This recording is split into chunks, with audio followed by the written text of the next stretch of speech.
Je voulais aujourd'hui te parler de force mentale, parce que la force mentale, ça change tout. Quand on a le bon mindset, qu'on sait que, en effet, il y a des choses qui vont mal, il y a des choses qui sont tragiques, mais qu'on fait la part des deux et qu'on se dit, soit je suis accablé par tout ce qui se passe et je ne fais plus rien et je n'avance pas, je râle aussi, eh bien, c'est la pire des choses que tu puisses faire pour toi parce que ton temps est limité. Notre temps, c'est la chose la plus précieuse que l'on a. Notre temps, il est très rare. Ce temps, eh bien, chaque minute qui passe, c'est des minutes que tu pourras plus jamais revenir en arrière.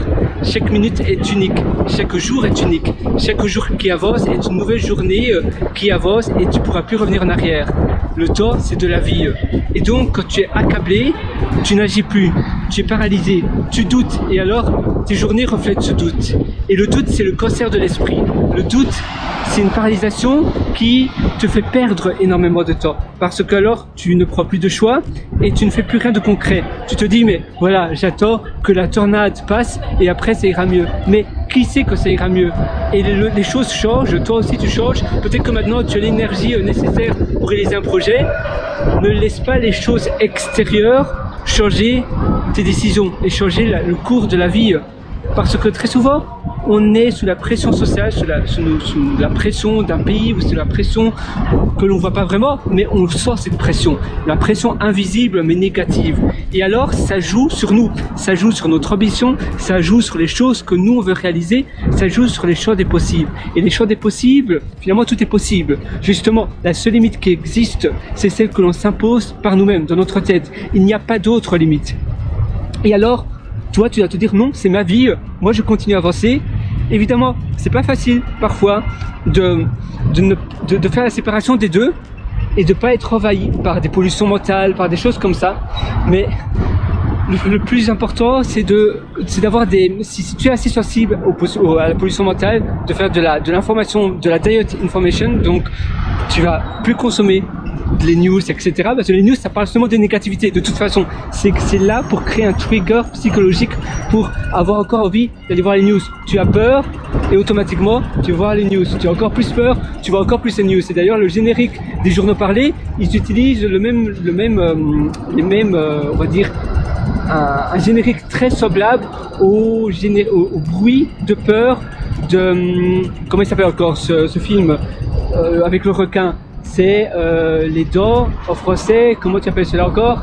Les dents, l'océan bleu, l'océan rouge, les dents du requin, je ne sais même plus le nom d'ailleurs, décidément. C'était l'un des premiers films de Stephen Berg. Oh, je me souviens plus, mais bon, voilà, des films d'horreur, des films tragiques, eh bien, ils utilisent les mêmes sons, les mêmes bruits, parce que c'est un son qui fait peur, où tu te dis voilà, il faut absolument que je regarde la même chose. Si tu regardes tes emails ou tes notifications tout le temps, tu seras tout le temps distrait, tu auras tout le temps de la distraction. Allez, les doigts de la mer, les doigts de la mer, c'est ça, hein, les doigts de la mer, oui, voilà, les doigts de la mer. Eh bien, TF1, si tu écoutes le journal parlé, eh bien, à chaque fois que les journaux parlés commencent, je sais pas si tu as trouvé que c'est pas un son quand ça commence qui inspire le bonheur, la sérénité, le confort. Ça doit être sérieux, ça doit être... Voilà, il y a de la peur, justement, comme ça tu es addict. Ils l'ont utilisé exprès, évidemment, les doigts de la mort. Pourquoi ils auraient utilisé cela, sinon les doigts de la mer? Et donc tu dois faire la part des deux. Tu dois te dire, voilà, il y a ma vie, ou bien je me laisse influencer par l'extérieur. De toute façon, c'est une nouvelle que tu dois absolument savoir, qui va t'impacter toi, ta vie, tu vas le savoir. De toute manière, tu vas le savoir. Mais il faut pas que ces news qui de toute façon, tu peux rien faire, voilà, il faut laisser au gré du hasard, parce que de toute façon, qu'est-ce que tu peux faire? Non, au contraire, si tu te concentres sur les projets qui ont un impact, toi tu auras un impact sur la société, parce que c'est là où toi tu peux changer les choses. Il faut se concentrer là où on peut changer, là où on peut faire la différence, et non pas là où de toute façon on sait rien faire. Et son esprit, son focus, c'est important de mettre son focus là où ça fait toute la différence. Là où toi, tu peux transformer une foule, transformer des gens qui sont dans le besoin avec un produit, une solution peut-être. Si tu crées une start-up, eh bien, tu vas donner une solution, tu vas offrir une solution à un problème pénible et urgent. Eh bien, C'est là-dessus que tu dois te concentrer, c'est là où tu peux faire toute la différence. Et petit à petit comme cela, tu vas avancer, tu vas te concentrer aussi sur ce qui te rend heureux. Parce que si tu es heureux, eh bien tu rendras davantage les autres heureux. C'est pas en ayant peur que tu vas transformer le monde en un monde meilleur. C'est en étant quelqu'un qui peut agir dans sa vie. Donc il faut agir et non pas subir sa vie. Ça c'est toute la différence. La vie est trop courte pour qu'on la subisse, sinon tu seras une carpette et tu vas rien savoir faire. Mais vraiment, si tu subis tout le temps ta vie, tu vas être paralysé, les jours vont passer, ta vie va se défiler comme ça devant tes yeux et toutes tes journées, elles seront utilisées à macérer des choses, des contenus, tu vas ruminer et la rumination, eh bien, c'est pas en ruminant que tu vas faire une différence. Justement, à un moment donné, il faut agir, il faut passer à l'action, il faut faire quelque chose de grand.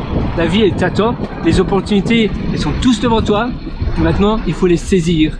On a tous la même unité de temps, on a tous 24 heures dans une journée, alors qu'est-ce que tu attends? Par contre, on utilise tous nos 24 heures différemment. Et c'est là justement le hack, c'est de se dire maintenant comment j'utilise mes 24 heures pour avoir un effet de levier et pour aller de l'avant, pour réaliser des choses qui vont me rendre fier chaque jour. Et pour cela, il faut également savoir ce que toi tu veux faire aujourd'hui, jour après jour. Pour ma part, j'ai une application de nourriture, d'alimentation qui s'appelle Mealsnap, M-A-L-S-N-A-P, c'est une icône noire avec un plat de couleur au milieu. Mealsnap, c'est une application qui te permet de scanner tous les aliments, plats, boissons, etc. Et directement, ça te donne les informations nécessaires dont tu as besoin instantanément. Moi, je te suggère d'ailleurs d'essayer l'application Mealsnap parce que c'est une application qui, voilà, que moi je passe tous les jours un peu de temps et pour moi, ça fait déjà toute la différence dans ma vie. Je sais ce que je mange, ça me permet d'élever ma vie. Et quand tu vois que tu as un impact dans ta vie, eh bien automatiquement, le lundi matin se transforme comme un lundi soir. Ta motivation elle change complètement parce que tout le monde veut avoir un impact. Tout le monde veut pouvoir réaliser des choses qui transforment le monde en un meilleur monde et non pas d'être accablé par des nouvelles, par des choses dont de toute façon tu sais rien faire à ton échelle. Donc il faut aller de l'avant, il faut voir les chemins des possibles et si tu n'es pas content quelque part, il faut changer, il faut déménager, d'accord, c'est pas facile pour tout le monde, mais si tu le veux vraiment, si ça devient ton objectif numéro 1, si ça devient une obsession, alors tu trouveras toujours des moyens. Il y a des gens qui ont plus de facilité que d'autres, donc il y a des gens qui vont devoir travailler plus difficilement que d'autres, mais tout est possible. Je dis aussi qu'on côté une formation qui s'appelle Belle Vie, où je vais en profondeur avec toi. C'est une formation que je mets continuellement à jour, c'est un peu mon deuxième cerveau. Tu as le lien en dessous en description pour vraiment te créer une vie sur mesure. C'est une formation qui m'a pris finalement 12 ans en tout pour la créer. J'ai suivi des séminaires un peu partout dans le monde, aux États-Unis, au Canada, en Australie, en Nouvelle-Zélande, à Singapour, en Irlande, au Royaume-Uni. Et tout ça, tout ce condensé, eh bien, je l'ai mis dans la formation Belle Vie. C'est une formation où tu auras toutes les mises à jour à vie qui t'attend en dessous en description. Moi, j'ai hâte de te retrouver directement de l'autre côté. Tu auras tout entre tes mains. Même si tu as déjà suivi beaucoup d'autres formations, tu verras, tu vas en apprendre énormément. C'est à chaque fois le retour que j'ai de mes élèves. Ils disent à chaque fois qu'ils apprennent des nouvelles choses parce que c'est vrai que je théorise énormément de choses, je crée de nouvelles choses, je crée énormément de nouveaux concepts. Donc, ça va te rafraîchir complètement et tu vas pouvoir directement, dès demain matin, en te réveillant le matin, tu vas pouvoir te mettre tout ça en place, mettre tout ça en application. Donc,